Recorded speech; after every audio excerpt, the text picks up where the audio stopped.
আখৰা জংগল ব্লক চিৰাকুটা আৰু সন্তোষপুৰ গাঁৱত চৰকাৰী ভূমি বেদখল কৰি থকা সকলো লোকক অহা 6 জুলাই 2025 তাৰিখৰ ভিতৰত তেওঁলোকে বেদখল কৰি থকা ভূমি খালী কৰি দিবলৈ নিৰ্দেশ দিয়া হ'ল। আপোনালোকৰ জ্ঞাতাৰ্থে জনোৱা যায় যে উপৰোক্ত সম্পৰ্কত চাপৰ চক্ৰ বিষয়া আজিয়েই যোগাযোগ কৰিবলৈ নিৰ্দেশ দিয়া হ'ল। অন্যথা সকলো বেদখলকাৰী ভূমি আইনৰ বিধিমতে উচ্ছেদ কৰা হ'ব। জিলা প্ৰশাসন ধুবুৰী চিৰাকুটা আৰু সন্তোষপুৰ গাঁৱত চৰকাৰী ভূমি বেদখল কৰি থকা সকলো লোকক অহা 6 জুলাই 2025 তাৰিখৰ ভিতৰত তেওঁলোকে বেদখল কৰি থকা ভূমি খালী কৰি দিবলৈ নিৰ্দেশ দিয়া হ'ল।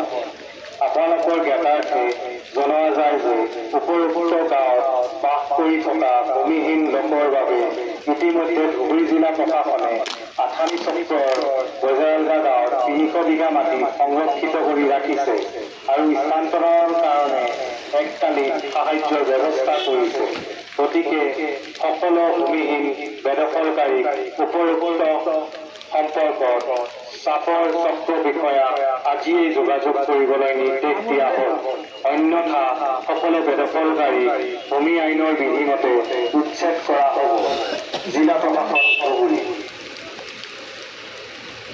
ব্লক চিৰাকুটা আৰু সন্তোষপুৰ গাঁৱত চৰকাৰী ভূমি বেদখল কৰি থকা সকলো লোকক অহা 6 জুলাই 2025 তাৰিখৰ ভিতৰত তেওঁলোকে বেদখল কৰি থকা ভূমি খালী কৰি দিবলৈ নিৰ্দেশ দিয়া হ'ল। আপোনালোকৰ জ্ঞাতাৰ্থে জনোৱা যায় যে উপৰোক্ত গাঁৱত বাস কৰি থকা ভূমিহীন লোকৰ বাবে ইতিমধ্যে ধুবুৰী জিলা প্ৰশাসনে আথানি চক্ৰৰ বজাৰগা গাঁৱত 300 বিঘা মাটি সংৰক্ষিত কৰি ৰাখিছে আৰু স্থানান্তৰৰ কাৰণে এককালীন সাহায্যৰ ব্যৱস্থা কৰিছে।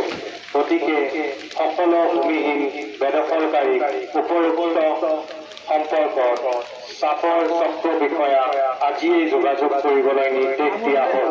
অন্যথা সকলো বেদখলকাৰী ইয়াত প্ৰায় 3,500 বিঘা মাটি APDCLক হস্তান্তৰ কৰা হৈছে পাৱাৰ প্ৰজেক্টৰ কাৰণে। গতিকে এতিয়া আপোনালোকে গম পাইছে সেইদিনা আমাৰ অনাৰেবল মুখ্যমন্ত্ৰী ডাঙৰীয়াও ইয়াত আহিছিল আৰু তেওঁ কৈছে যে অতি শীঘ্ৰে এই কাম আৰম্ভ হ'ব ইয়াত। গতিকে ইয়াত যিবিলাক মানুহে এতিয়া বেদখল কৰি আছে তেওঁলোকক সেইকাৰণে আগৰ পৰা আমি নটিচ দি আছোঁ। এতিয়া মানে আৰু এবাৰ আজি মাইকিং কৰাইছোঁ, তেওঁলোকে অতি সোনকালে ইয়াৰ পৰা বেলেগ ঠাইত গুচি যায়। আৰু ধুবুৰী জিলা প্ৰশাসনে অলৰেডি আমাৰ মাননীয় আয়ুক্ত জিলা আয়ুক্ত মহোদয়, তাৰপিছত আমাৰ ADC বাইদেউ, CDC বাইদেউ ইয়াৰ পাব্লিকৰ লগত সদায় মিটিং কৰি আছে আৰু তেওঁলোকে আমি অলৰেডি আটানী চাৰ্কুলত বইজাৰ এলগাত যিবিলাক ভূমিহীন মানুহ আছে ইয়াত বেদখলকাৰী আছে তেওঁলোকৰ কাৰণে 300 বিঘা মাটি সংৰক্ষণ কৰি ৰখা হৈছে আৰু তেওঁলোকে তাত গ'লে মানে যি খৰচ পাতি হ'ব তাৰ কাৰণেও চৰকাৰে এককালীন সাহায্য এটা দিম বুলি অলৰেডি ঘোষণা কৰিছে।